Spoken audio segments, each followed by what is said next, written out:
Okay, excellent.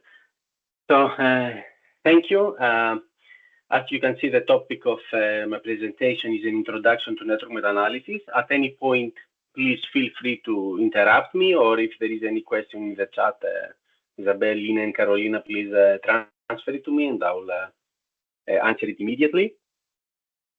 So I guess since this is Cochrane France, you are all familiar with the Cochrane Handbook of Systematic Reviews of Interventions, and this is exactly the type of systematic reviews that we will cover in this presentation. So we focus on systematic reviews of interventions. And of course, a systematic review has several steps, but we will place mainly emphasis on the synthesis of results and on their interpretation. And actually, there is a chapter in the Cochrane Handbook, chapter 11, that is dedicated to network meta-analysis, and I strongly recommend it if anyone wants to learn a lot about more about this method. So we focus on systematic reviews of interventions, having questions like this one, like intervention. We want to see if an intervention is working for specific outcomes in a specific population. I have an example of a Cochrane systematic review, which is actually not a network meta-analysis. It is a simple meta-analysis. We have the intervention, the selective serotonin reuptake inhibitors, the comparator, placebo. The outcome is not mentioned, but since this is a antidepressant, it's the reduction in symptoms of depression, and we have the population, patients with obsessive compulsive disorder. So we are going to deal with questions of that type. And of course, not of course, we will focus on randomized controlled trials where we compare two groups, or we can even have more than two groups, but now let's focus on just two. There is also meta-analysis of non-randomized evidence, but I will not cover it here. So in this presentation, we cover randomized network meta-analysis of randomized controlled trials. We have two groups, for example, in the systematic review that I presented before, we have SSRIs compared to placebo, and we want to see which one is doing better. And in the randomized trials, we randomly assign patients, participants, either to one group, SSRI, or to the other group, placebo. Let's say we flip a coin, heads it goes to one group, tails it goes to another group, and probability theory ensures that all characteristics, for example, here I have put the color, but any other characteristic, like the age or the severity of the illness, whatever, is similarly distributed in each group. So any difference in the outcome across the groups is attributed to the group, for example, to SSRI compared to placebo, and not to any other characteristic. So the randomized controlled trials is the best way to minimize bias and to answer the clinical question. But of course, in practice, we have lots of randomized controlled trials, and possibly they have contradictory results. So some of them will say that SSRIs are working, some will say that they are not working, or maybe they're even doing bad harm. So we would like to synthesize this information. And I understand that most of you are familiar with simple meta-analysis, but I will go very quickly through it just to make sure that we are all on the same page. So the problem is that we want to compare two groups in the simple meta-analysis, in the pairwise meta-analysis, as we call it. For example, the SSRIs and placebo, and to see which one is more effective. We have lots of clinical trials, possibly with contradictory results, and this is where meta-analysis comes into the picture. And it is a statistical method to synthesize the results from all these trials and get an overall effect. And you will find in the literature many hierarchies of evidence produced by many bodies like the World Health Organization, the WHO, the National Institute for Clinical Excellence in England, in the UK, the NICE. All of them agree on this pattern. So this is the pyramid of evidence-based methods that actually reflects the relative strength of each study design. And in all hierarchies that have been suggested, if you go, for example, to Wikipedia and type hierarchy of evidence, you will see more than 70 hierarchies of evidence suggested, and all of them place meta-analysis in the top of the methods. And just to make sure that we are all on the same page, as I said before, in the systematic review that I showed you before, there are 3 trials comparing an antidepressant, fluoxetine, to placebo, and you can see the forest plot here. So these are the 3 trials. The horizontal lines are the confidence intervals. So each trial actually gives us an effect size, which is the mean difference, the mean value, the mean reduction in symptoms of depression in fluoxetine minus the mean value of in placebo, and the confidence interval that is reflected by this line, and the dot in the middle of the line that is the effect size, the point estimate. And we synthesize these 3 studies, and we get 2 pooled effects, because there are 2 popular methods for synthesizing studies: the common effect, also known as fixed effect model, and the random effect model. The common effect assumes that the effect of the intervention is common, is fixed. So irrespective of the PICO criteria, irrespective of the participants, if they have severe depression or if they have mild depression, if they are old or if they are young, there is one effect. And in studies, there are variations around this effect due to random error. So this is not a very realistic assumption. There is also the random effect model that allows each study to have its own study-specific true effect that is related to the PICO criteria of that study. So the random effect assumes 2 sources of variation, one within the studies due to random error, and one across the studies because studies use different PICO criteria. They have different populations, etc.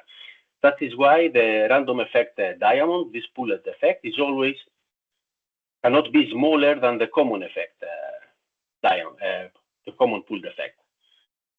And mathematically, the difference between the 2 models are the weights. So meta-analysis, this pooled effect is actually a weighted average.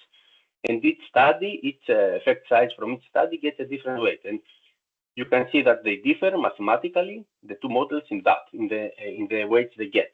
And the random effect also distributes weights more equally, let's say. So for example, the differences in the random effect are not as striking as the differences in the weights in the fixed effect.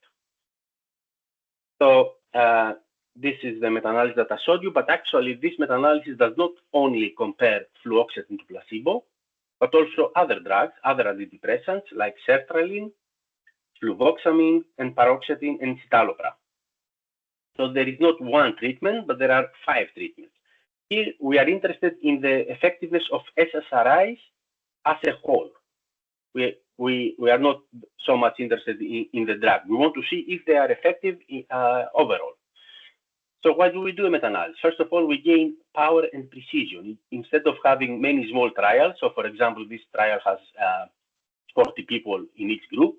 Instead of having many small trials, or this trial has 10 people, and 10 in one group and 9 in the other, we have all the trials with all the participants. So we gain power and precision. And instead of getting 15 different effect sizes, we have one pooled effect, and it's uncertainty. We can also explore how the effect varies across trials, across studies. So for example, here we have, maybe this is not the case in this graph, but perhaps we would have seen that paroxetine is more effective than fluoxetine. So studies comparing paroxetine to placebo have larger effect sizes compared to studies comparing fluoxetine to placebo. So meta-analysis also allows us to explore heterogeneity, and of course we gain power, precision, and we estimate one overall effect with its uncertainty. There are also several measures about meta-analysis, like you can see here, the I-square, the tau square, the p-value, etc. So I'll go briefly through these measures. So the questions that we want to answer about heterogeneity, about the variance of the true effect across studies, is whether the effect varies at all. And actually this is answered by visually, by looking at the forest plot. So visually looking if the effect is fixed or it varies across studies. And also there is a chi-square test that has a p-value. The null hypothesis is there is no heterogeneity. So there is a p-value. So for example, here the p-value is 0.17. So we do not reject this hypothesis. Then a lot of people would say that we know that there is heterogeneity. So a test that detects heterogeneity is not actually useful. And this is why they use the I-square index that gives us the proportion of variation that is due to heterogeneity rather than sampling error. As we said before, there are two sources of variance, one within studies due to random error, sampling error, and one across studies due to heterogeneity. So this is answered by the I-squared statistic. In this case, it is 25%. So 25% of the variation is due to heterogeneity, to differences across studies, and the remaining 75% is due to random error, differences within studies. Then there is the actual value of heterogeneity, the variance of the true effect. This is called heterogeneity variance, and it is denoted by tau square. And there are several methods to estimate it, and we know its empirical distribution. We have some benchmarks so that we can know which values are large and which are not. And finally, is the last question that we want to answer about heterogeneity is how much do the effects truly vary? And this is answered by the prediction interval that gives us actually, this is denoted by this red line, horizontal line here, that gives us the values of effects that we expect to see, for example, in a future trial. So in this systematic review that I showed you before, now we ignore the differences in drugs. So paroxetine, fluoxetine, sertraline, they are all put together. So we have SSRI versus placebo. These are the 12-13 studies. We have two effects, the common effect, the diamond, and the random effect, which are more or less the same. And we have the prediction interval, which is slightly longer, wider than the random effect, but still it is far away from the line of no effect, a mean value, a mean difference of 0. So we can infer that the SSRIs work as a whole. Now, a plausible question is which one of the two results we will follow, since there is not much heterogeneity. So, for example, there is a p-value that suggests there is no heterogeneity. One may assume that we should go with the common effect model, but actually we suggest against it, and the Cochrane handbook suggests that when you have similar effects, like here the effects are similar for both the common and random effect model, it's better to go with the random effect model. And it also suggests doing the fixed effect analysis or the common effect analysis as a sensitivity analysis to see if the results differ across the two models. And let's see an example where they differ across the two models. So we have here a meta-analysis. This is the fixed effect is so small here that you cannot actually see it. It's fixed to 1, so it's a risk ratio of 1. The random effect clearly shows that the intervention is working. So we have different results. And also the prediction interval tells us that we are very much uncertain about the effect and what values it will get in future trials. So for example, since it crosses the line of no effect, the risk ratio of 1, that means that in the future, maybe we will observe negative trials, and this diamond will move towards the null effect. So in such cases, where we have differences between the common and the random effects, there is one thing going on, and this is that we have small study effects. That means that smaller studies, like all these small studies, they have much larger effects. They have systematically larger effects compared to the large studies. And actually there are two large studies, or maybe you can say one large study, the last one that has almost 30,000 people in each group.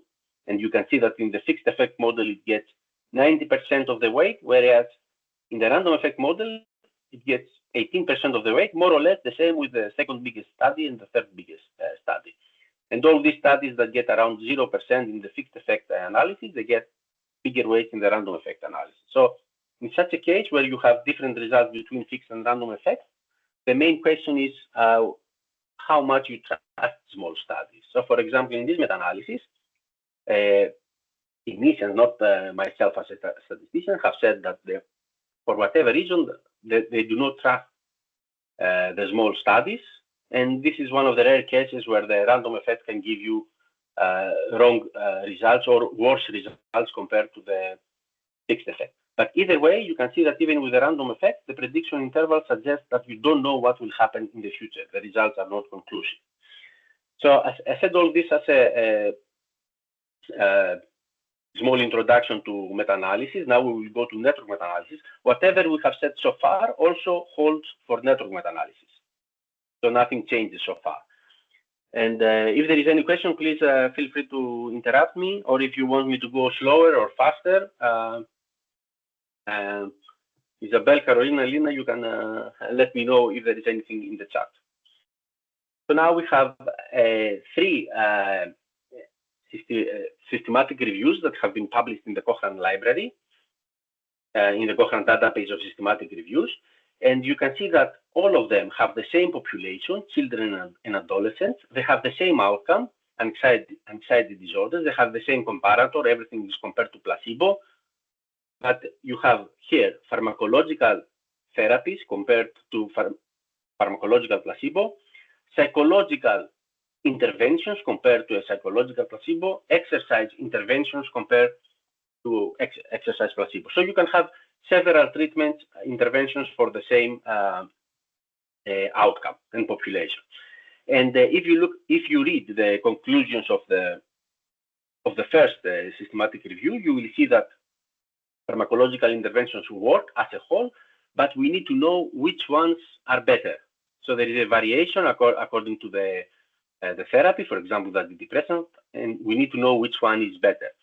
The same exactly conclusion you will read in the second review, that there are many cognitive behavioral therapies, and we want to see which one is better and whether it's better to do it individually, in groups, etc.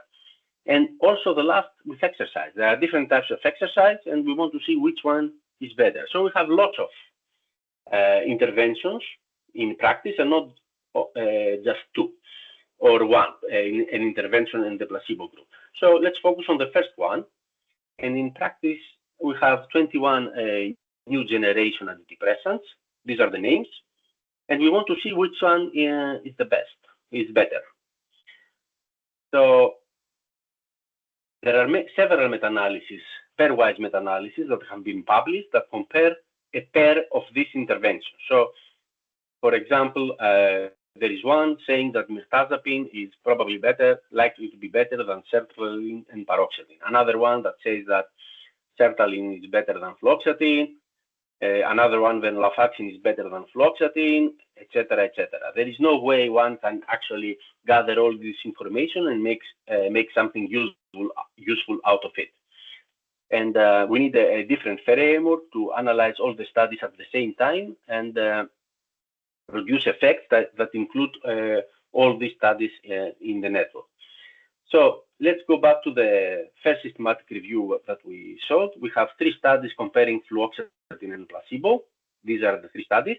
In the same systematic review, we have 3 studies that compare paroxetine to placebo.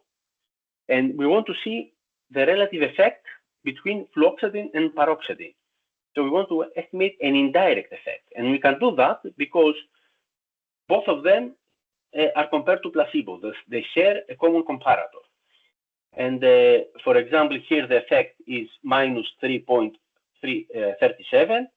The effect for fluoxetine versus placebo is minus 3.06. So the difference between the two is minus 0.31. This is how much, this is the reduction in the symptoms of depression when you use paroxetine compared to fluoxetine. So it is a simple subtraction. But we lose information from trials, and there are such trials that compare fluoxetine and paroxetine, that compare directly these 2 interventions. Now, just to make sure that we have understood the idea of the indirect comparison, I'm going to use an example which I think is popular I think the Daltons are popular in France, and you know them. So there are 4 of them, and they are notorious bandits that they have differences in height. And let's say that I don't know the height of Joe, the shortest one, but I know the difference between Jack and Joe. and I also know the difference between William and Joe. And I also know the difference between Averell and Joe. So I know the differences in height between all Daltons and the reference Dalton, Joe. Now, do I need any more information to estimate the difference between Averell and William? No, because if Averell is 8 centimeters taller than Joe and William is 5 centimeters taller than Joe, then we know that the difference is 3 centimeters. So this is the very simple idea of the indirect comparison. It is just a subtraction. And if we, let's say now that suppose that the Daltons are not people, but they are interventions. So Joe is my placebo, is my reference intervention. And the other are 3 interventions. So I just need to estimate 3 effect sizes, and then I can estimate the effect sizes between any pair of interventions. For example, Averell and William, it is just a subtraction of these 2, of the last 2. Now, this is very simple when we talk about height, but with interventions, but height is a straightforward outcome. I mean, a tall person like, let's say, LeBron James or Rudy Gobert, since we are in France, is taller than me, no matter when we make the measurement in France or in Greece, no matter when we are ill or if we are older or younger or whatever. But this is not the same with the effectiveness of drugs. So, for example, for depression, we know that antidepressants work better if you have severe depression compared to mild depression. So if the difference between Averell and Joe is in a population with severe depression, and the difference between William and Joe is in a population with mild depression, we do not know if this difference is genuine, true, or if it is confounded with the severity of the disease, with the severity of.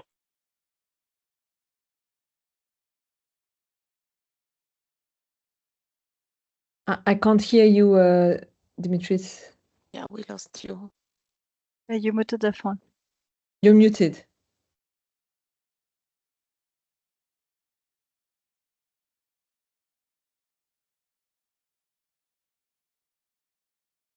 You're still muted. I don't think. Yeah. We heard you and then it stopped.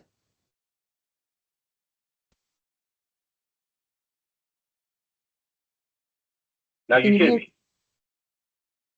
Yes, now Okay. I can hear you. Did you lose shall I go back a couple of slides or it's okay? No, it's just when you This started slide. the slides. When you move from the previous one to this one. Okay, excellent. Thank you for letting me know. And now we have 3 interventions: placebo, fluoxetine, and paroxetine. This is the meta-analysis, the result from the studies comparing placebo and fluoxetine. This is the result for the studies comparing placebo and paroxetine. But now we have also studies comparing fluoxetine and paroxetine, and this is the result. So what would be the indirect effect now between fluoxetine and paroxetine? It's going to be the difference between 0.34 and 0.19. So it's going to be 0.17. But we also have studies comparing fluoxetine and paroxetine. So we have both direct and indirect effects. And yeah, so these are the results that you see in this graph. We also have the confidence interval. That means that we can estimate the standard error. And I have estimated the standard error here. And we also have the number of studies per comparison, per line. And now I want to estimate the indirect effect. And that should be 0.15, because it's going to be the difference between 0.34 and 0.19. So I have, for fluoxetine versus paroxetine, I have a direct effect from 2 studies. That's why it's very imprecise. And an indirect effect from 20 studies. And this is the direct and the indirect. And I want to put them together. And there are formulae to do so. Ignore now the formula, but just to let you know that this is the direct effect and this is the indirect. So it is a weighted average. And the weight that the direct effect gets depends on its variance. So since we saw that it has a large variance, it will get little weight. The indirect effect will get larger way. So only with these results, so with the MDs and the standard error, I can replace the numbers and get the NMA, the network meta-analysis effect estimate, which is minus 0.12 and the standard error. And since I have these two, I can also estimate a confidence interval. So now I have three different results. I have the direct effect from the studies that compare fluoxetine and paroxetine, and there are only two such studies. I have the indirect effect from 12 studies that compare placebo and paroxetine and 8 studies that compare placebo and fluoxetine, 20 studies. And I have the network meta-analysis effect from all 22 studies. So since I use more information, I gain precision, I gain power. And you can see that the network meta-analysis effect is close, by definition, it is between the direct and the indirect effect, and it is closer to the indirect effect, because the indirect effect is more precise, so it has more weight, because it is produced by 20 studies. So now I can easily, in this triangle, I can estimate the indirect effect, I can estimate the direct effect from my data, and I can estimate the mixed effect or the NMA effect. But the problem is that there are not only these 3 antidepressants or these 2 antidepressants and placebo, but these interventions are part of a larger network that consists of 21 antidepressants and placebo. So for fluoxetine and paroxetine that I was measuring before, or for placebo and fluoxetine, I can go directly, but I can also go indirectly through paroxetine. I can also go indirectly through reboxetine, through sertralin, through trazodone. I can also make complicated paths, like this one. Still, I can get an indirect effect. I can also visit all nodes, like 10 nodes, and go from one effect to the other. So there are several indirect paths. This graph, which is called the network plot, summarizes the geometry of the network of interventions. So all the nodes are the interventions that we have identified. The size of the node is usually proportional to the number of participants that have been taking this drug in the network, or to the number of studies that compare this drug. You can choose whatever you want. So in this network meta-analysis, the authors identified all these interventions. They found a lot of studies comparing these interventions, and the studies are denoted by the lines. So wherever you see a line, that means that there are studies comparing the connecting interventions. So for example, there is a line from placebo to bupropion, so there are studies comparing placebo and bupropion. There is not a line from bupropion to amitriptyline, so there are no studies comparing these two interventions. And still, we can get an indirect effect because both bupropion and amitriptyline are compared to placebo. So by making a simple subtraction, we can get an indirect effect. But we have several indirect paths. Also, I forgot to say that the thickness of the line is proportional to the number of participants that have been randomized to this comparison, or proportional, if you want, we can choose it to be proportional to the number of studies that compare these two interventions. Also, maybe you notice that this drug here, levomilinacipran, only has one line. It is compared only to placebo. That means that there is not any indirect way that we can go from placebo to levomilinacipran. So the effect of levomilinacipran versus placebo is going to be defined, dominated by the results of this trial. This is a common mistake that we see in network meta-analysis. If there is only one trial comparing two interventions, like for example this trial comparing levomilinacipran to placebo, and this trial has a large effect because for reasons that are not true, for example, because it's of bad quality, or it is sponsored and has whatever conflicts or biases, then these results will not change from the network meta-analysis, like we showed before with fluoxetine and paroxetine. So now, just to summarize what network meta-analysis is doing, it summarizes both direct and indirect effects and for this reason it gets more powerful and precise results. It allows estimating the relative effectiveness between interventions that have never been compared in a study. So, for example, here I told you bupropion and amitriptyline have never been compared directly in a study, but we can get an indirect effect because they share common comparators. They have both been compared to the same interventions, for example, placebo, but also others, from what I see separately. So it also provides a ranking of the competing interventions, but network meta-analysis is a statistical model, and just like any statistical model, it requires, it is based on some assumptions, and the validity of the results are based on the plausibility of these assumptions. So we are going to talk a little bit about the assumptions of network meta-analysis. May I stop for a minute to ask if there is any question or anything that we would like, you would like me to repeat or place emphasis on? Is there any question in the chat, for example? I didn't see any question. Quelqu'un a des questions à poser que je peux traduire si besoin? I think it's all clear. Okay. Yes. Okay, so I will continue, but please feel free to ask in French, and yeah, Isabelle will translate it for you. Et n'hésitez pas à les noter dans le chat. So the problem, as I said with the Daltons before, is that an indirect comparison is not randomized evidence because some trials are made in different populations. So when we include in a comparison different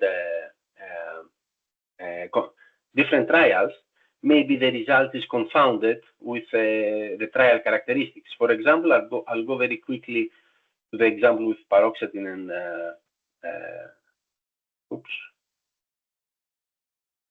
here. So here, for example, if, as I said, if paroxetine appears to be slightly better than fluoxetine, but if this population, the paroxetine versus placebo trials, are done in populations that for whatever reason, the intervention is more effective, for example, they have severe depression or higher levels of depression compared to these populations here, then we do not know if the indirect effect is true, is genuine, or if it is confounded with study characteristics that differ across these two lines, the fluoxetine placebo and the paroxetine placebo.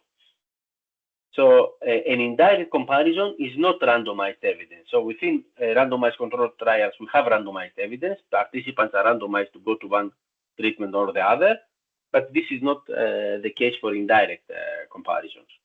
And questions that we very often get is whether we should use only direct evidence if we have it, and use indirect evidence only in the absence of direct evidence. As we saw in the example before, the direct evidence was just 2 trials. The indirect evidence was 20 trials. Also, it could be the case that the direct evidence are trials of poorer quality, of high risk of bias, or whatever reasons. So generally, we suggest including all trials in a network meta-analysis. So now, let's see possible violations of the assumption of transitivity. Transitivity refers to the ability to get a valid indirect effect estimate, to go from B to C via A. So this is transitivity, that you can go from B to C via A without any confounding or other biases.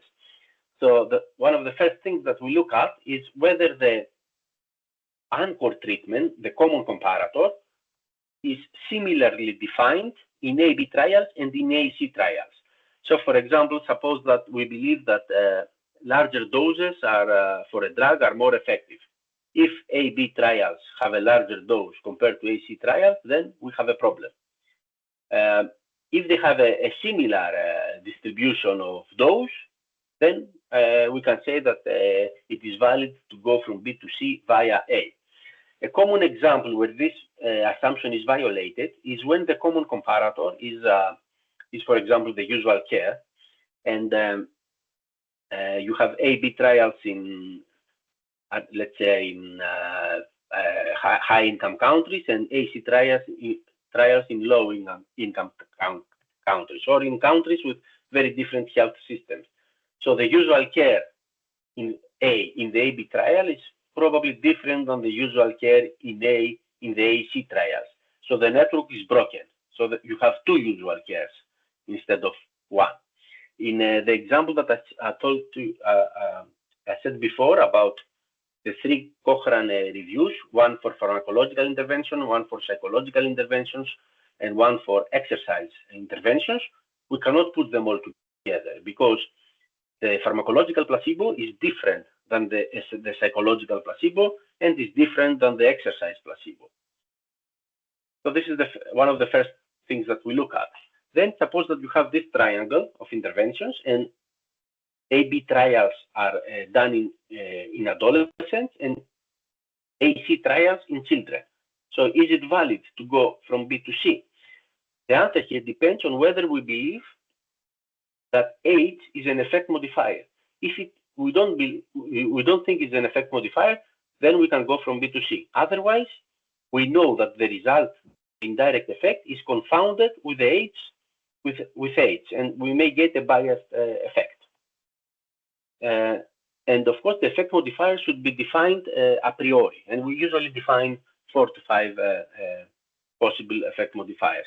Some common examples are a chronological division, which of course doesn't, at first glance, it does not make much sense, but think that older interventions show larger effects because they are smaller, of poor quality, you had more publication bias in the past, etc.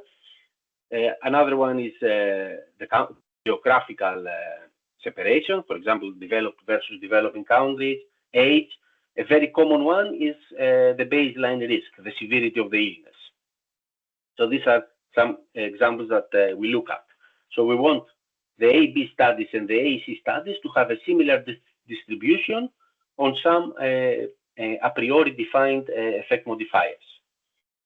Now, another case where the transitivity assumption may not hold is whether interventions do not overlap chronologically, as we also said before, or they have different indications. So, for example, suppose that you have this network, ABC, and let's say that these are chemotherapy regimens. A can be either a first or a second line treatment.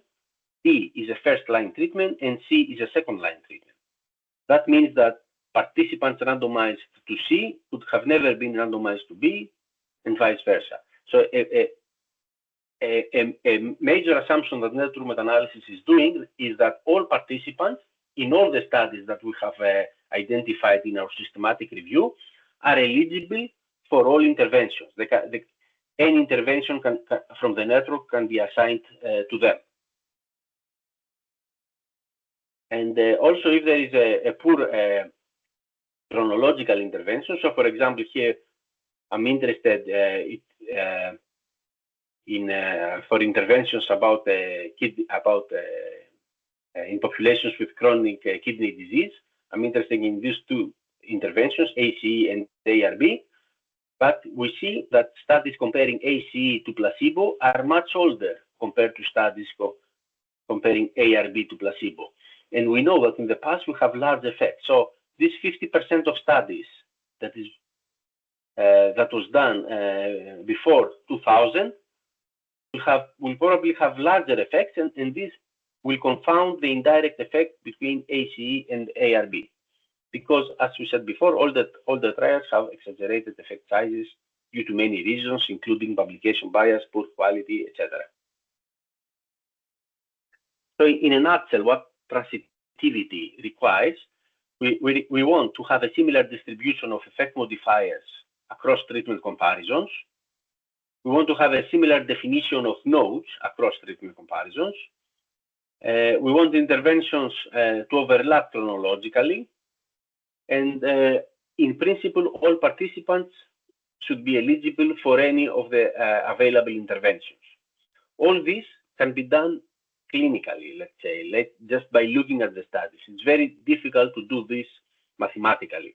The reason it's very difficult to do it mathematically is because, for example, let's say that we believe age is an effect modifier, and we have A, B, and AC studies.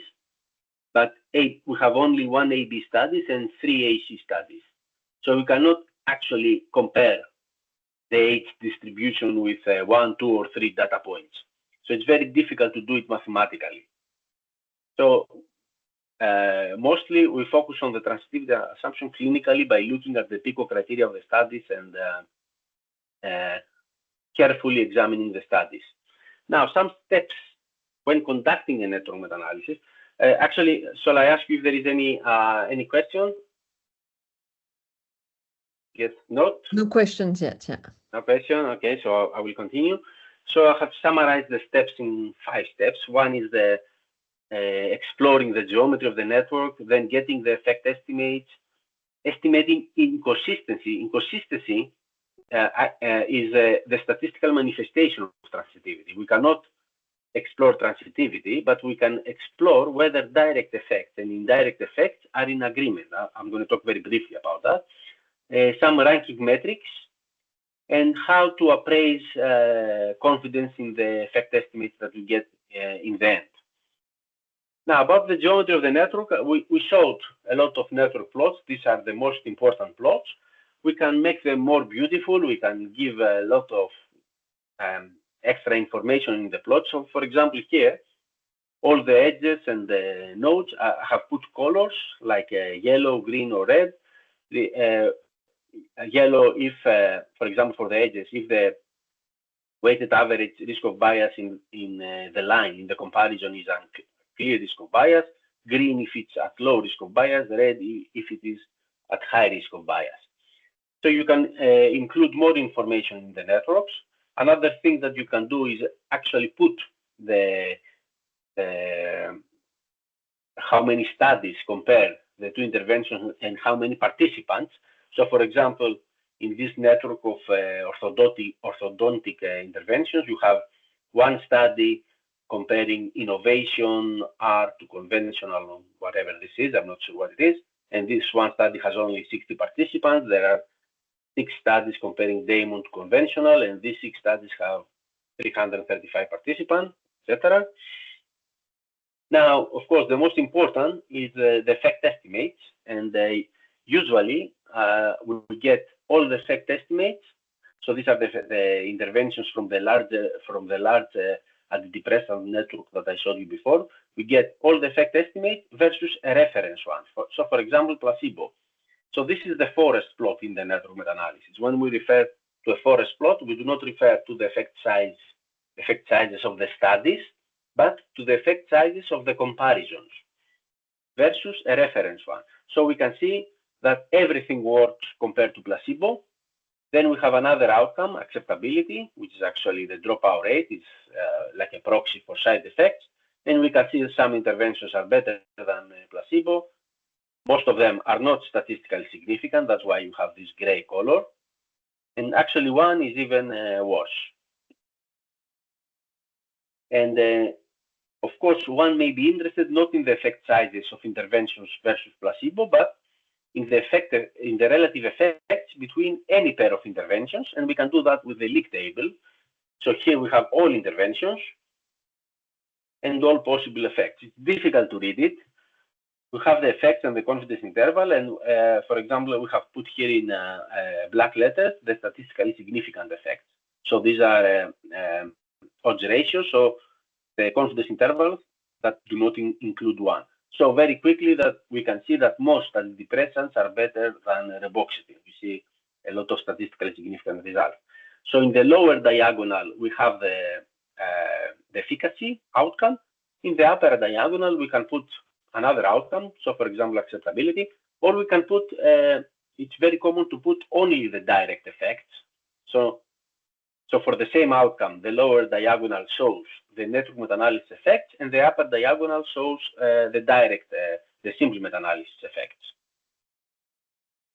Now, regarding consistency, which is the statistical manifestation of transitivity, as I said before, it's almost impossible to test statistical transitivity. What we use as a proxy is to compare for each comparison, for each line in the network plot, the direct to the indirect effect. There are several tests to do that, so I'm not going to present them here. So just imagine that for each comparison, here for example, for each comparison, for each line, we compare direct to indirect effect estimates. And if they are the same, we are okay. We don't have inconsistency. If they are not the same, we have inconsistency, and that sets some doubts on the final results. Then we have also several ranking metrics, and this is one of the most common is the rankogram that estimates for each one of the 21 antidepressants here. No, I'm sorry. Yeah, 21. Oh, no, 22. Sorry, antidepressants. It estimates the probability of being at the first position, the second position, the third, etc. So the graph is not very well conducted, but here we have all the ranks from 1 to 22. So I can see very quickly that amitriptyline has a high probability, almost 0.8, of being the best. I can also see very quickly that placebo is the worst. It has a probability of 100% to be the worst, to get the position 22. Reboxetine has a very high probability to take the position 21. So I can see very quickly that placebo and reboxetine are not good. In the same way that I can see that amitriptyline and mirtazapine are doing well. When we have flat lines, it means that the probability of assuming any of the 22 positions is more or less the same. That means that we have very little evidence, very little information for these interventions. There are several other ranking metrics. We cannot present them all, but I give references in the end if you want to learn about them. So now some common pitfalls, some common problems that we see in network meta-analysis. Actually, this is mainly from my experience. Other people may add even more bullet points here. So just like in simple meta-analysis, sometimes you do not find heterogeneity and you believe there is no heterogeneity. The same is for network meta-analysis. Sometimes you do not find inconsistency, differences between direct and indirect effects, and you believe there are no, but actually there are. And I have named this equating consistency and transitivity, and I will show you an example in the next slide. Another very big problem is overemphasizing ranking metrics because they are very popular, because they give you the probability of an intervention to be the best, the second best, etc. So people love them a lot, but they overinterpret them. They give too much emphasis on them. In any way, the main result is the effect estimate and not the ranking metric. And another problem is ignoring the geometry of the network. For example, we may have sparse networks. We may have interventions that are included only in a single trial, so they are not informed by the rest of the network. And another problem is that it has to do with the node-making process, because a lot of times people are very, let's say, ambitious in making, and they define too many nodes, too many interventions, or sometimes they do the opposite. They lump them all, they put them all in a single group, although interventions are different, they put them all together. And a lot of network meta-analysis, they lack an overall interpretation of results. So we are going to see very quickly some of those. I have an example here of a network meta-analysis published in the American Journal of Kidney Disease. So this is the network plot. So we can see very quickly the geometry of the network. We have ACE, ARB. These are interventions for chronic kidney patients. And there are two controls, a placebo and an active control. So there are two interventions here. And of course, there are no studies comparing these two. So we only get indirect effect for active control and placebo, but we are not interested in that.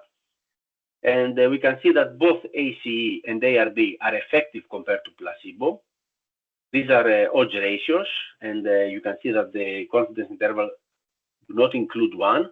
The outcome is harmful, so smaller values favor the active intervention, ACE and ARB, And of course, we are interested in this effect estimate to see if ACE is better than ARB. And ACE looks slightly better, so it is below 1, but the confidence interval includes 1, so the result is not statistically significant. Now, if you read the paper, and I have the reference there, and you will read that in the discussion. The available data summarized in this review suggests that the benefits of ACE for kidney protection as well as death are greater than those of ARBs, something that is not seen here in this effect estimate. So how did they come to this conclusion? They overemphasized the ranking metrics because the probability of ACE being better than ARB was estimated to be 81%, which of course we expected that since the odds ratio is below 1. So we know that ACE would have a larger probability of being better, of being the best compared to ARB. But this result, we don't know if it's due to, but this result is probably due to chance because the result is not statistically significant. So the conclusion, actually, it was based on the ranking metric, and it ignored the actual effect, although it is mentioned in that part of the paper. But in the abstract, in the discussion, it was mentioned that ACE is better than ARB. Now, in the same analysis, the authors provided several tests that showed the direct effect, so the effect from the studies comparing ACE and ARB was equal to the indirect effect from the effect estimated by from ACE versus placebo and ARB versus placebo. So there is consistency. Now, if you read the paper, you will see that the direct effect, it's only 4 studies that compare ACE and ARB. And these 4 studies have this confidence interval, 0.35 to 0.09. The interval is huge. So this is odds ratio. The interval is huge. So it's very unlikely that we would have observed an indirect effect that would have been outside this interval. That would be crazy. So we didn't find inconsistency because we didn't have power to find. With only 4 studies and such a big difference, such a big confidence interval, it would have been unlikely to find a difference. It's like saying, for example, let's say that we measure the weight between men and women. We know we are heavier, but I give you a confidence interval from 50 kilos to 100, or from 30 kilos to 100. There is no way that women would have a weight outside this interval. So the fact that we didn't find inconsistency doesn't mean that there is none. And actually, this is the effect from the 4 studies. The effect from the network meta-analysis, as we showed before, is this. So it was reduced by 75%. That's a very good example of how beneficial, how good network meta-analysis is, how much precision we can gain in network meta-analysis. Now, if you look again from the paper, this one I take it from the paper. So you have ACE and ARB. You have the effects compared to placebo in the standard analysis. And then you have the effects if you exclude studies conducted before 2000. And you see the effect is the same. ACE versus placebo is 0.75. ARB versus placebo is 0.75. So the authors were pretty clear in all their analysis. They give all the data. It's just the interpretation was wrong. And actually, when you take the box plot of the interventions comparing AC to placebo and the box plot of the interventions comparing ARB to placebo, you see that ACE trials are much older. And as a result, they have larger effects. So transitivity is actually violated because interventions do not overlap chronologically. 50% of the trials comparing ACE was done before the first ARB trial. And now about the overall interpretation of results that I mentioned before, In simple meta-analysis, you have one effect estimate. In network meta-analysis, if you have n treatments, you have that number of effect estimates. So, for example, for 4 treatments, you have 4 multiplied by 3 divided by 2, so 12. 6, sorry. 6 network estimates. With 5 treatments, you have 10. With 6, you have 15. And then it goes up very quickly. Now, for each one of the network estimates,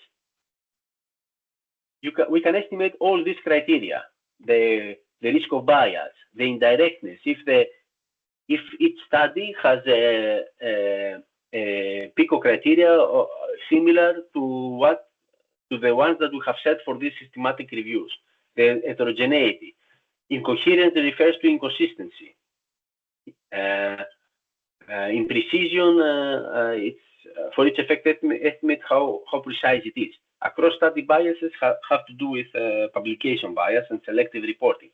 And for each network estimate, for each one of these 6 items, we can place a score, like we have no concerns, some concerns, major concerns. So this is an approach called cinema, which means confidence in network meta-analysis. You can find the information here on how it is done. I'll show you quickly an example. So you have this network here. You have a red line going from standard care to CMR. That means that this comparison has studies is informed by studies that are at high risk of bias. And actually, this comparison is this one, this vertical line. And you can see that actually here you can see there are 6 treatments. That means there are 15 pairs of interventions. And for each one of the 15 pairs of interventions, you have a horizontal bar. And you can see how much information each study, because all these gaps, let's say, all these pieces are studies, how much information each study in the network contributes to this effect estimate. So, for example, if you have a lot of green, it means that studies that are at low risk of bias give a lot of information for the specific effect estimate. So, for example, here that I have CMR and standard care, CMR is not connected to any other intervention, so there are only studies comparing CMR and standard care. Actually, there are 2, because I can see only 2 pieces here, and one is at unclear risk of bias, which is around 40%, and the other one is high risk of bias, which is around 60%. Also, for the first comparison, CCTA, this one, versus exercise EG, this one, so this comparison, you can see that almost 60% comes from studies that are at high risk of bias. So in this paper, this is how we estimate the effect of risk of bias in each one of the network estimates. In this paper, you can see more information about how we evaluate heterogeneity, imprecision, etc. Okay, so there is also, not just summarizing, there is a paper that was recently published that summarized the 20 years of network meta-analysis. So now it's over 20 years, but we celebrated the 20 years of network meta-analysis, and you can find a lot of information about all the progress that has been made during these years, and there are also some very good discussion papers. And also just some thoughts for the future. So now that, of course, we have the large language models and the AI that will dominate most of the steps of the systematic review. It has already made in presence in screening, data extraction, and assessing risk of bias, but it's clear that will also dominate the analysis. We believe that in the future, it's very likely that living evidence synthesis will be the norm. So you will have living systematic reviews, living network meta-analysis, and that will be updated in the presence of new evidence. Now, most organizations that produce clinical guidelines depend on network meta-analysis. And we expect a lot of controversy, and actually this is debated in this paper in many methods related to network meta-analysis.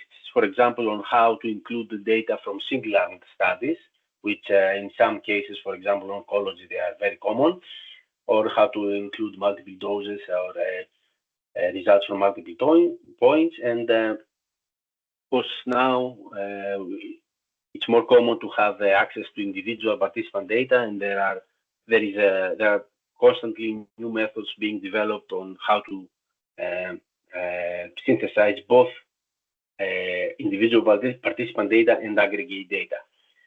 Okay, so I think I talked a lot.